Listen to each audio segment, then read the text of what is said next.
bal yeyən xərçəng xəstəliyinə tutula bilər. Təbii ki, sual da qoyulmayıb.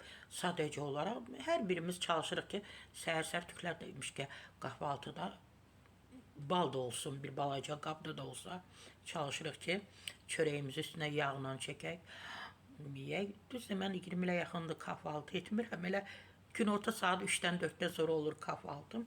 Amma yenə də yəni milli nöqtə müdaxilə edirəm, istinad edirəm. Belə araşdırmalar nəticəsində müəyyənləşdirilib ki, dünyanın ən sağlam qidalarından olan bal belə düzgün formada qəbul edilmədikdə ağır xəstəliyin inkişafına gətirib çıxara bilər.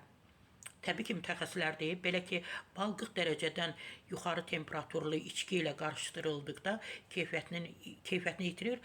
60 dərəcədən yuxarı temperaturda isə ümumiyyətlə orqanizm üçün zəhərə çevrilir. Biz də isti çayla balı belə qəbul edirik də. Azərbaycanlıların da balı çay ilə içdiyini nəzərə alsaq, çox qaynar su ilə bal içməyin böyük risk daşıdığını deyə bilərik. Bəli, insan üçün rahat içilən çayın temperaturu təxminən 55-dən 65 dərəcəyə qədər olur. Bundan daha isti çay ağız və boğazı yandıra bilər. Deyir 50 və 60, amma tutaq ki, biz 30-40 istilikdə olanda çay içə bilmirik. Deyirik, ay qarnımız ağrıtdı, tamını hiss etmədik, bizi zövq ala bilmədik tamından. Amma təbii ki, ekspertlərin məsləhətlərini də eşitməliyik, əməl etməliyik.